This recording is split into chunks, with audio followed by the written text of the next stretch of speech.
আচ্ছা, এখন আমি তোমাদেরকে দেখাবো প্রাণী জগতের 9টা পর্বের প্রতিসাম্যতা কিভাবে শর্টকাটে মেমোরাইজ করবে। দেখো, প্রথমটার কোনো ধরনের প্রতিসাম্যতা নাই, এটা হচ্ছে অরিও। এখান থেকে শুরু করে বাকি সবগুলো হচ্ছে দ্বিপার্শ্বীয়। দেখো, সব দ্বিপার্শ্বীয়, কিন্তু একটু এক্সেপশনাল আছে।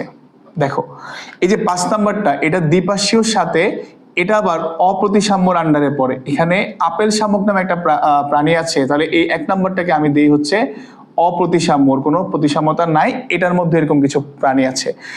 কলাটাও দ্বিপার্শ্বীয়, সো এটাও দ্বিপার্শ্বীয়, কিন্তু এটার মধ্যে আবার একাই নোডারমটা পর্বের কিছু প্রাণী পঞ্চ অরীয় প্রতিসাম্যতাটা রোলসটা তো মেনটেন করে।